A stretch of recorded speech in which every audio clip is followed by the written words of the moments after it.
if you are facing and fighting against a brutal and oppressive system, if you were engaged in a war against a merciless and unrelenting enemy, if you were face to face with an evil that was brutalizing and murdering people you love and care about, if you were watching havoc being wreaked upon your community, how far would you go to stop it? How far would you go to remedy the situation? How far would you go for retribution? How far would you go to make people pay? And how far is too far? Welcome to Escaping the Echo Chamber. Winnie Mandela was Nelson Mandela's wife, but she was not just Nelson Mandela's wife. Winnie Mandela was a figure, a leader of the anti-apartheid movement in her own right. But Winnie Mandela also was tied to very troubling activity. So Winnie Mandela was someone who fought against apartheid, who was very active. And even when Nelson Mandela was in prison, she kept the fight alive. She inspired people and she led people. She led people to keep the fire burning. And it's interesting because if you take a look at some of the other wives of historical figures, you will see them playing a much more supportive role, like personally supportive role, whereas Winnie Mandela was involved. She was in the fight and she led the fight, because for so long Nelson Mandela was out the picture. And so she had the strength to get up and go out there and lead a movement in her husband's absence. And that is one of the things that I really, really like about that Winnie Mandela. It's her strength. And it took me a while to come to grips with her flaws, her faults. But like I say, we have to be willing to accept and recognize the faults in leaders and historical figures and people we looked up to.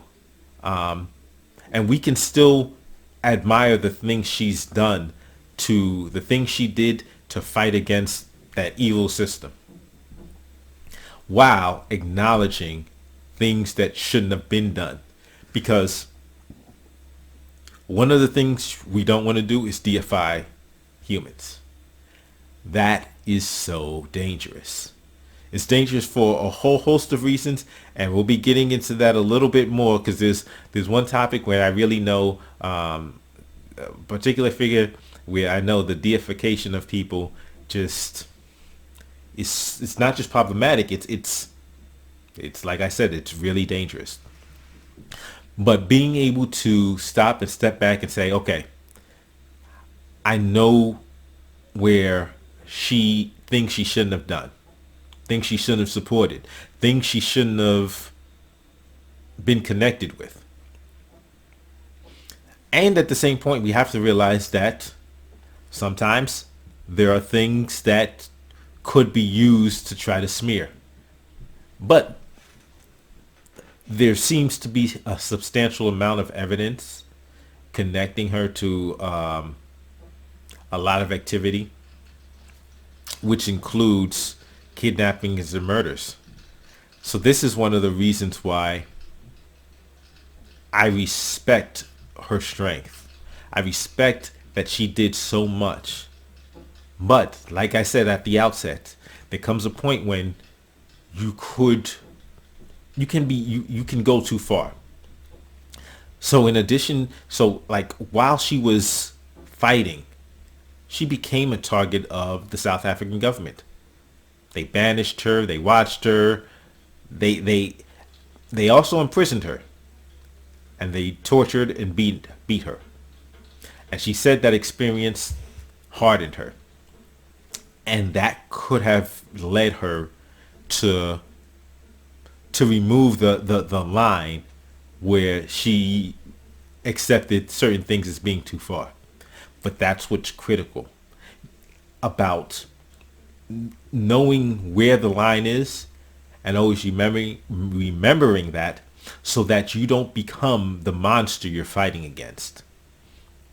And when she started supporting activities that involved not just killing people, but brutally killing people, and not just brutally killing other black South Africans because she suspected them of being informers or being collaborators.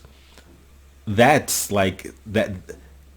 That's actually doing damage to the fight that you're in, that your main goal, your main mission. And if we look at it in terms of today, there is separation, there are different movements, there are separate ideas and ideologies, separate methods that people are trying to go about to improve the black community. So if you have it in your mind that you're willing to do anything to anyone, like, you become the enemy. If you're willing to go and start murdering black people because they don't agree with what your idea of what black people should be doing is, like, you are now the enemy. And there's the concern that beyond beyond murdering people, there's a concern is, are you actually now motivated by a higher goal in achieving a certain aim, or is ego taking place? And remember, that's always something that's got to be considered and taken into consideration, because we're human. And it's easy that once people are looking to you, once people are adoring you, I mean, because you can inspire people if you are committed to a movement. That is something that can inspire others. And people have a habit. We have the habit of putting other people on pedestals. And when we're put on pedestals, we have the habit of thinking that we can do no wrong. But that's why it's important to know how far is too far. That's why it's important to have principles firmly established, and to know that this is something I'm not going to do. This is something I'm not going to tolerate. And it's important to have that in place beforehand. And that's what I'm saying. We have the benefit of hindsight. So somebody like Winnie Mandela, who was strong but was brutalized, and it changed her. By her own admission, it hardened her. And so I understand her rage. I understand her desire to say, like, no, we can't, there can't be any half-stepping. There's like, it can't be just bygones be bygones. I get that. But there's a huge gap between not letting bygones be bygones and kidnapping and murdering people because you think they're collaborating with the enemy. Or kidnapping and murdering people just because they're not 100% on board with your method of doing things. So I'm glad that we have the opportunity to talk about Winnie. I mean, because you get to see, and this is another thing in terms of just women in the movement. Don't just sit here and believe that women are just going to be like your woman is just going to be behind you and you're going to be like, we have to realize that black women have endured so much. We need to realize that, respect them, and appreciate them. Appreciate all they have done throughout the years on to fight for justice, to fight for equality. All they have done and are doing.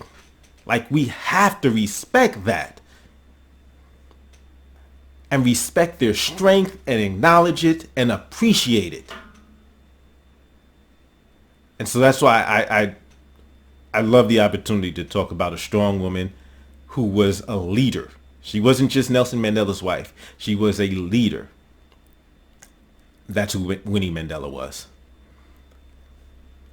And we can learn. We need to learn from her. As always, don't forget to give me a thumbs up, like, share, and subscribe. Comment below. Let me know what you think. I mean, how much do you think that there was a smear campaign? Because no doubt she ruffled feathers. No doubt she inspired fear in the oppressors. But what do you think? Do you think that she went too far? Do you think, nah, I don't even believe the stuff they say about her? Which, hey, I get it. I get that. So comment below. Let me know what you think. And thank you for checking out this episode of Escaping the Echo Chamber. Happy African History Month. And I'll see you next time.